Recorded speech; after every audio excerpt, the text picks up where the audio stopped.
5 conseils pour bien gérer votre salaire.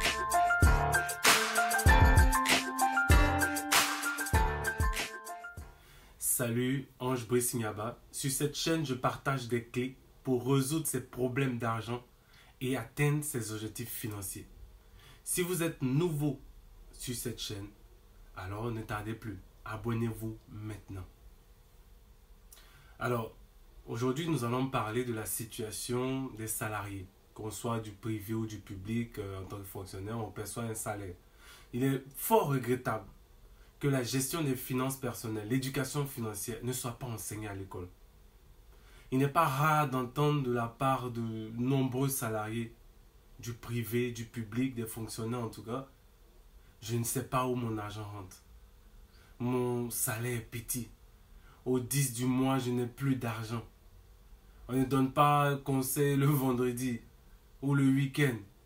C'est déjà petit, je vais profiter. La conséquence, c'est que beaucoup, en fait, parmi eux, connaissent des fins de mois difficiles et sont toujours en train d'emprunter de l'argent. En Côte d'Ivoire, on parle de margouillas. Les fonctionnaires empruntent de l'argent avec des margouillas. Il y a d'autres qui empruntent de l'argent avec leurs proches, leurs amis, et ce n'est pas intéressant. Donc, voici quelques conseils aujourd'hui que je vais vous donner pour vous aider à gérer raisonnablement votre argent. La première des choses, établissez un budget pour le mois. Pour faire un budget, c'est simple. Dressez une liste précise et détaillée de tous vos revenus et vos dépenses avec les montants correspondants. Par exemple, je gagne 450 000, je gagne 100 000. Chaque mois, je sais que le loyer, l'école des enfants, je sais que l'eau, l'électricité, l'abonnement, canal, tout et tout, ça fait telle somme. Mon salaire, c'est tant. Et aussi, soyez rigoureux. Soyez rigoureux avec votre budget. Mettez-le à jour régulièrement.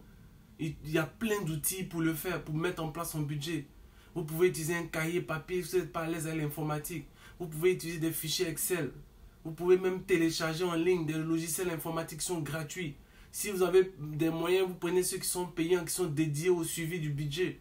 Il y a aussi des applications mobiles, par exemple, dépenses quotidiennes. Deuxième chose, pensez à épargner. N'épargne pas qui veut. Tout dépend de votre situation financière et de vos objectifs. Votre épargne peut servir à réaliser vos projets à court, à moyen, à long terme. L'idéal, ce serait vraiment de mettre de côté entre 10 et 20% de vos revenus. Pour épargner, fixez-vous un montant à atteindre et payez-vous en premier. Se payer en premier signifie simplement que lorsque vous percevez votre salaire, avant toute dépense du foyer, de la maison, en tout cas avant toute dépense, mettez 10% de côté. Si 10% est difficile, commencez avec ce que vous pouvez. Et moi, souvent, je conseille, je dis entre 1 et 10% en fonction de vos facultés, de vos contributions, de vos facultés contributives, de vos capacités financières. Et puis aussi, n'oubliez pas, il y a les primes, les gratifications annuelles. Vous devez aussi épargner sur ces montants-là. C'est très important. La troisième chose, optimisez vos dépenses. Limitez au maximum vos dépenses, mais mieux, recherchez le moyen d'obtenir ce que vous voulez en dépensant moins. Par exemple, pour vos courses du mois, vos courses alimentaires, vous pouvez acheter en gros. Au travail, vous pouvez apporter vos gamelles, votre repas, au lieu d'aller au restaurant tous les midis.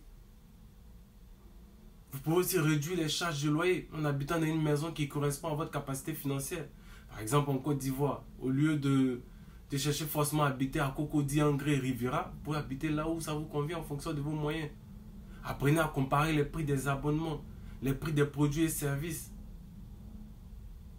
Quatrième chose, privilégiez l'automatisation. Automatiser, ça signifie ordonner à votre banque de faire un virement automatique à une certaine date. Je perçois mon salaire chaque 2 du mois, chaque 3 du mois. J'ordonne à la banque que le 5, elle doit faire un virement pour mon loyer, pour mon électricité, pour mon abonnement, pour ceci, pour cela. Et si vous ordonnez le virement au début de chaque mois, juste après avoir touché votre salaire, vous verrez que vous n'aurez plus à vous soucier de cela. Et ceci, ça concerne aussi bien les 10% d'épargne que vous voulez mettre, en tout cas entre 1 à 10% des épargnes, que les dépenses voilà, que j'ai citées tout à l'heure, loyer, électricité, eau, abonnement, Et même d'autres, j'en passe, vêtements, transport. Voilà. Cinquième chose, faites fructifier votre salaire. Donc une partie de votre salaire doit servir à lancer un business à côté ou à investir. Un business à côté, ça signifie simplement une activité que vous mettez en parallèle de votre travail. Je fais une vidéo là-dessus, vous pouvez la voir sur ma chaîne. Dites-moi en commentaire comment vous agissez, comment vous faites lorsque vous percevez votre salaire. Merci d'avoir regardé cette vidéo. N'oubliez pas de vous abonner. À bientôt.